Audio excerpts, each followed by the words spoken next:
अंतरिक्ष में आत्मनिर्भर भारत की एक और छलांग लगने वाली है, जो देश को बेमिसाल ताकत देने के साथ ही स्पेस मिशन की लागत भी कम कर सकेगी।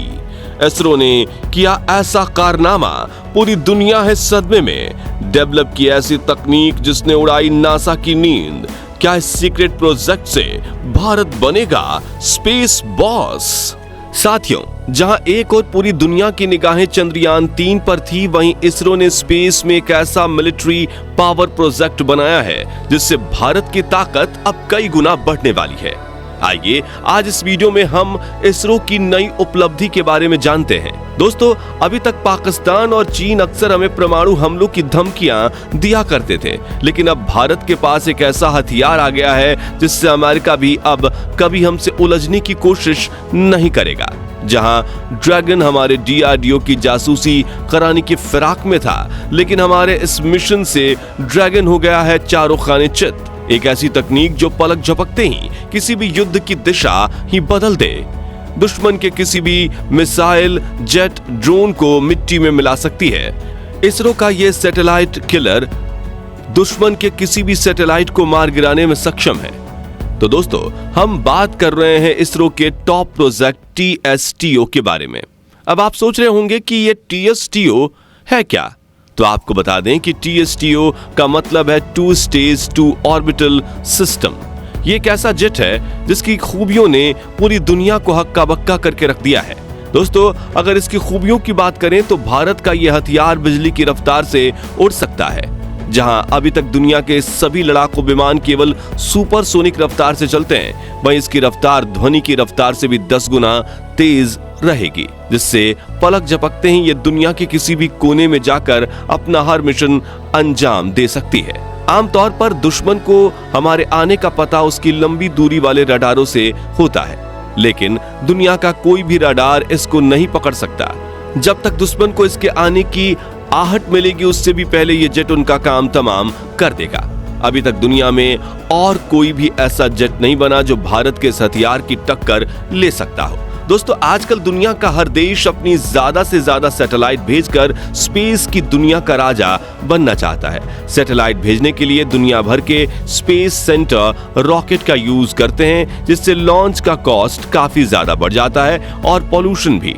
अभी हाल ही में एलन मस्क की कंपनी स्पेस एक्स ने ऐसे भी रॉकेट डेवलप कर लिए हैं जो रीयूजेबल हैं। ये रॉकेट अपने मिशन को पूरा करके फिर वापस वर्टिकल लैंडिंग करने में सक्षम है। लेकिन हमारी इसरो की टेक्नोलॉजी इन सभी से भी 4 कदम आगे है। हमारा ये जेट अपने साथ किसी भी सैटेलाइट को स्पेस में ले जा सकता है और साथ ही उन्हें सफलता से लॉन्च भी कर सकता है। इसके पहले भी नासा ने सैटेलाइट भेजने के लिए स्पेस शटल्स का प्रयोग किया है, लेकिन ऐसी तकनीक अभी तक उनके पास भी नहीं है। भारत के पास इस तकनीक के आ जाने के बाद हमें किसी भी सैटेलाइट के लिए किसी रॉकेट की जरूरत नहीं पड़ेगी। भारत सरकार जब चाहे तब इसका इस्तेमाल सैटेलाइट लॉन्च से बदलकर जंग के मैदान में भी कर सकती है। जंग के मैदान में आते ही ये जेट पूरी तरह से जंग के नक्शे को ही बदल सकता है। अभी तक जहां आम लड़ाकू जहाज कुछ हजार मीटर की ऊंचाई पर उड़ते हैं, वहीं हमारा ये जेट धरती से कई 100 किलोमीटर ऊपर स्पेस में जाकर दुश्मन के ऊपर हमला करेगा। ये दुश्मन के ऊपर ऐसे ऐसे हथियारों से हमला कर सकता है जिससे उसका बचना मुश्किल ही नहीं, नामुमकिन है। इसमें एक ऐसी मिसाइल भी लगाई जाएगी जो हाइपरसोनिक रफ्तार से अपने टारगेट को हिट करेगी। इसमें लगाए जाने वाले डायरेक्ट एनर्जी वेपन से दुश्मन के किसी भी हिस्से में एकदम सटीकता के साथ वार किया जा सकता है। स्पेस में ही रहने के कारण इसकी मदद से हम जब चाहे तब दुश्मन के किसी भी सैटेलाइट को निशाना बनाकर उसे नष्ट भी कर सकते हैं। जंग जैसे किसी भी हालात में भारत का ये अटैक हमारे पड़ोसी ड्रैगन पर लगाम लगाकर उसे कुछ समय के लिए अंधा कर सकता है। वैसे दोस्तों, आप ऐसा कतई ना समझे कि हम इसका इस्तेमाल केवल जंग जैसे हालातों में ही कर सकते हैं, बल्कि इसका प्रयोग तो जासूसी के लिए भी किया जा सकता है। भारत की ये तीसरी आंख दुनिया के किसी भी कोने में नजर रख सकती है।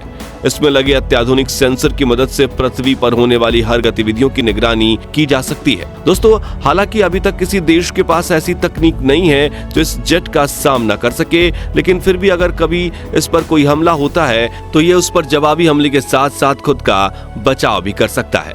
अब आप ये सोच रहे होंगे कि इसरो ने इसको क्यों बनाया, जबकि भारत में तो हथियार बनाने का जिम्मा DRDO के पास है। तो दोस्तों आपको बता दें कि हाल ही के दिनों में DRDO ने सफलता के साथ कई सारी नई तकनीक का प्रयोग किया, जिसके आधार पर हम नए नए हथियारों को बना रहे हैं। लेकिन इन लगातार मिलने वाली सफलताओं से DRDO के ऊपर कई देशों द्वारा जासूसी कराई जाने लगी है, जिससे इसके काम प्रोजेक्ट्स की डेडलाइंस को बढ़ा दिया गया था। इधर सबका ध्यान DRDO पर था, तब तक इसरो ने अपना काम कर दिया। इस प्रोजेक्ट को इतने गुपचुप तरीके से आगे बढ़ाया गया कि किसी को कानो कान इसकी भनक नहीं लगी और अब इसने अपने आप को सुपर पावर समझने वाले अमेरिका के भी होश उड़ा दिए हैं। जो नासा भारत के चंद्रयान 1 के द्वारा की गई खोज को नकार रहा था, वहां आज इसरो के साथ मिलकर काम करने का ऑफर भी दे डाला है। दोस्तों इस समय भारत के वैज्ञानिक इतनी तेजी से काम कर रहे हैं जिसका कोई जवाब नहीं है और इस प्रोजेक्ट से तो पूरी दुनिया उनकी प्रतिभा का लोहा मान रही है।